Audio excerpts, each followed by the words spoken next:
আসসালামু আলাইকুম। প্রান্সস presents world cup বসিং এ সকলকে আমন্ত্রণ। লিওনেল মেসি যেই লেভেলের দুইটা অ্যাসিস্ট করেছেন, এই দুইটা অ্যাসিস্ট কি ফিফা সভাপতি রিমোট কন্ট্রোল চেপে করে দিয়েছেন? সেটা কি সম্ভব?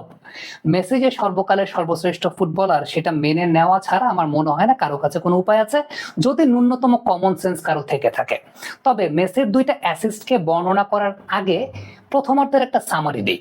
প্রথমার্ধে আর্জেন্টিনা সর্বপ্রথম ডার্টি ফুটবল খেলা শুরু করেছে, কলম্বিয়ার মতো অনেকাংশে, বা ফিজিক্যাল ফুটবল যেটাকে আমরা বলি। একটু পরে ইংল্যান্ডও সেই ডার্টি বা ফিজিক্যাল ফুটবলে জয়েন করেছে। দুপক্ষ মিলে প্রথমার্ধটাকে মোটামুটি একটা রেসলিং কাইন্ড অফ ম্যাচ বানিয়ে রেখেছিল, যে কারণে প্রথমার্ধে 19টা ফাউল হয়েছে, যার 12টা আর্জেন্টিনা করেছে, 7টা করেছে ইংল্যান্ড।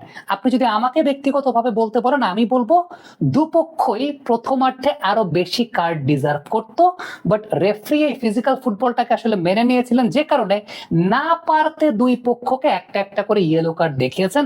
আদারওয়াইজ এই ম্যাচের ইন্টেন্সিটি ওয়াইজ রেফারি ধরে নিয়েছেন যে এই ম্যাচে ফিজিক্যাল ফুটবল হবে, কার্ড উনি খুব বেশি দেখান নাই, না পারতে দেখিয়েছেন। বাট আপনি আমার ব্যক্তিগত মতামত চাইলে দুপক্ষই আরো বেশি কার্ড ডিজার্ভ করে।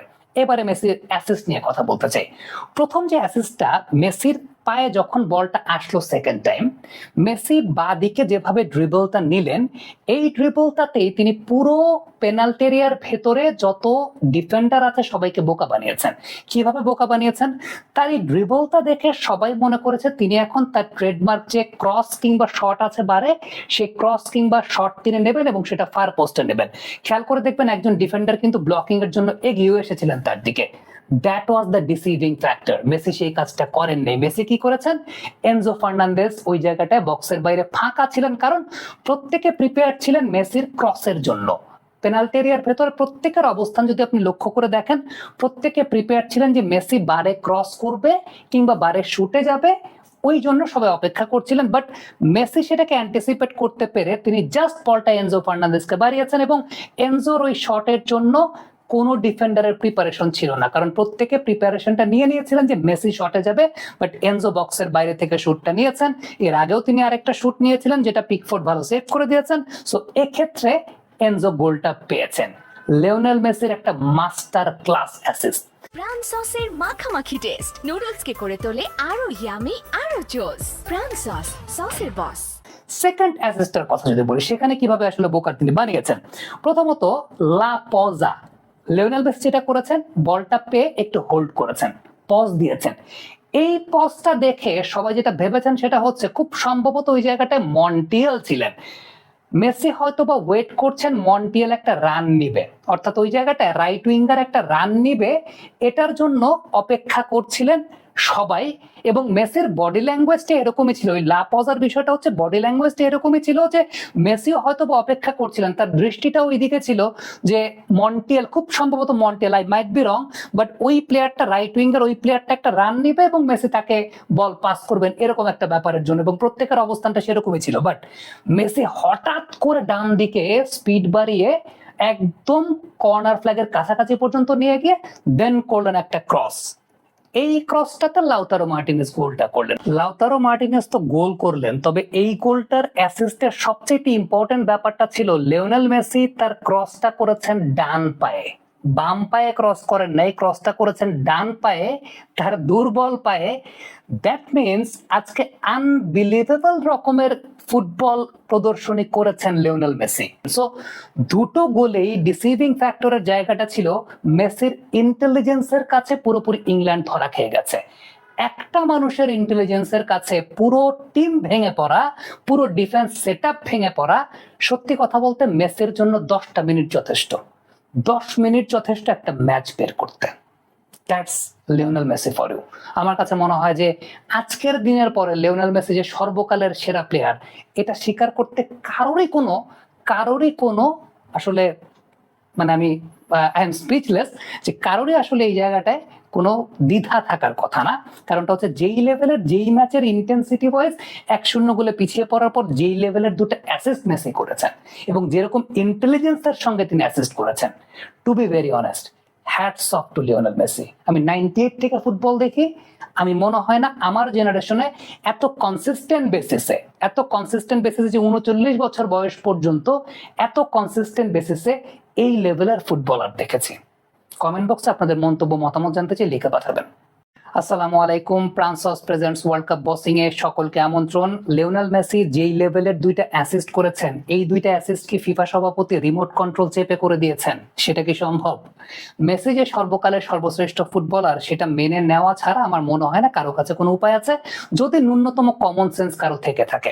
তবে মেসির দুইটা অ্যাসিস্টকে বর্ণনা করার আগে প্রথমার্ধের একটা সামারি দিই। প্রথমার্ধে আর্জেন্টিনা সর্বপ্রথম ডার্টি ফুটবল খেলা শুরু করেছে, কলম্বিয়ার মতো অনেকাংশে, বা ফিজিক্যাল ফুটবল যেটাকে আমরা বলি। একটু পরে ইংল্যান্ডও সেই ডার্টি বা ফিজিক্যাল ফুটবলে জয়েন করেছে। দুপক্ষ মিলে প্রথমার্ধটাকে মোটামুটি একটা রেসলিং কাইন্ড অফ ম্যাচ বানিয়ে রেখেছিল, যে কারণে প্রথমার্ধে 19টা ফাউল হয়েছে, যার 12টা আর্জেন্টিনা করেছে, 7টা করেছে ইংল্যান্ড।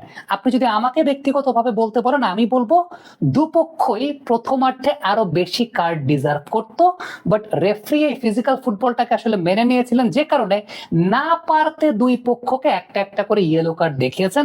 আদারওয়াইজ এই ম্যাচের ইন্টেন্সিটি ওয়াইজ রেফারি ধরে নিয়েছেন যে এই ম্যাচে ফিজিক্যাল ফুটবল হবে, কার্ড উনি খুব বেশি দেখান নাই, না পারতে দেখিয়েছেন। বাট আপনি আমার ব্যক্তিগত মতামত চাইলে দুপক্ষই আরো বেশি কার্ড ডিজার্ভ করে।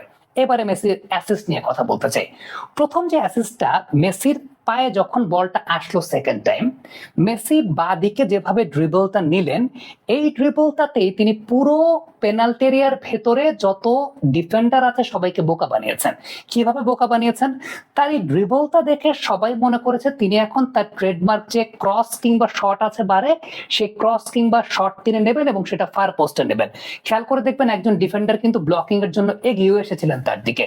That was the deceiving factor. Messi সেই কাজটা করেন নাই। মেসি কি করেছেন? এনজো ফার্নান্দেজ ওই জায়গাটায় বক্সের বাইরে ফাঁকা ছিলেন, কারণ প্রত্যেকে প্রিপেয়ার ছিলেন মেসির ক্রসের জন্য। পেনাল্টি এরিয়ার ভেতরে প্রত্যেকের অবস্থান যদি আপনি লক্ষ্য করে দেখেন, প্রত্যেকে প্রিপেয়ার ছিলেন যে মেসি বারে ক্রস করবে কিংবা বারে শুটে যাবে, ওই জন্য সবাই অপেক্ষা করছিলেন। বাট মেসি সেটাকে অ্যান্টিসিপেট করতে পেরে তিনি জাস্ট বলটা এনজো ফার্নান্দেজকে বাড়িয়েছেন, এবং এনজোর ওই শটের জন্য কোনো ডিফেন্ডারের প্রিপারেশন ছিল না, কারণ প্রত্যেকে প্রিপারেশনটা নিয়ে নিয়েছিলেন যে মেসি শটে যাবে, বাট এনজো বক্সের বাইরে থেকে শুটটা নিয়েছেন। এর আগেও তিনি আরেকটা শুট নিয়েছিলেন, যেটা পিকফোর্ড ভালো সেভ করে দিয়েছেন। সো এক্ষেত্রে এনজো গোলটা পেয়েছেন। লিওনেল মেসির একটা মাস্টার ক্লাস অ্যাসিস্ট। প্রাণ সসের মাখামাখি টেস্ট নুডলসকে করে তোলে আরো ইয়ামি আরো জোস। প্রাণ সস, সসের বস। সেকেন্ড অ্যাসিস্টের কথা যদি বলি, সেখানে কিভাবে আসলে বোকার তিনি বানিয়েছেন। প্রথমত লা পজা, লিওনেল মেসি যেটা করেছেন, বলটা পেয়ে একটু হোল্ড করেছেন, পজ দিয়েছেন। এই পজটা দেখে সবাই যেটা ভেবেছেন সেটা হচ্ছে খুব সম্ভবত ওই জায়গাটায় মন্টিয়েল ছিলেন। মেসি হয়তো বা ওয়েট করছেন মন্টিয়েল একটা রান নিবে, অর্থাৎ ওই জায়গাটায় রাইট উইঙ্গার একটা রান নিবে, এটার জন্য অপেক্ষা করছিলেন সবাই।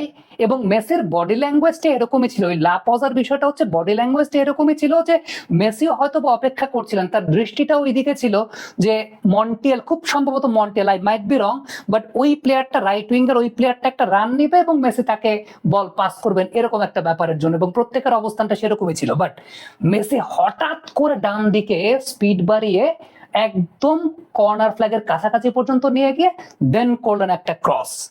এই ক্রসটাতে লাউতারো মার্টিনেজ গোলটা করলেন। লাউতারো মার্টিনেজ তো গোল করলেন, তবে এই গোলটার অ্যাসিস্টের সবচেয়ে ইম্পর্টেন্ট ব্যাপারটা ছিল লিওনেল মেসি তার ক্রসটা করেছেন ডান পায়ে, বাম পায়ে ক্রস করেন নাই, ক্রসটা করেছেন ডান পায়ে, তার দুর্বল পায়ে।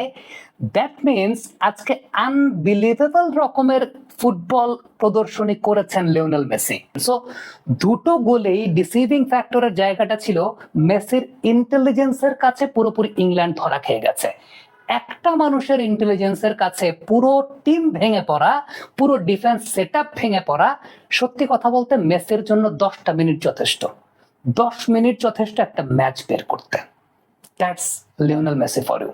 আমার কাছে মনে হয় যে আজকের দিনের পরে লিওনেল মেসি যে সর্বকালের সেরা প্লেয়ার, এটা স্বীকার করতে কারোরই কোনো আসলে, মানে আমি আই এম স্পিচলেস, যে কারোরই আসলে এই জায়গাটায় কোনো দ্বিধা থাকার কথা না। কারণটা হচ্ছে যেই লেভেলের, যেই ম্যাচের ইন্টেন্সিটি ওয়াইজ 1-0 গোলে পিছিয়ে পড়ার পর যেই লেভেলের দুটো অ্যাসিস্ট মেসি করেছেন, এবং যেরকম ইন্টেলিজেন্সের সঙ্গে তিনি অ্যাসিস্ট করেছেন, to be very honest, hats off to Lionel Messi. আমি 98 থেকে ফুটবল দেখি, আমি মনে হয় না আমার জেনারেশনে এত কনসিস্টেন্ট বেসিসে যে 39 বছর বয়স পর্যন্ত এত কনসিস্টেন্ট বেসিসে এই লেভেলের ফুটবলার দেখেছি। কমেন্ট বক্সে আপনাদের মন্তব্য, মতামত জানতে চাই, লিখে পাঠাবেন।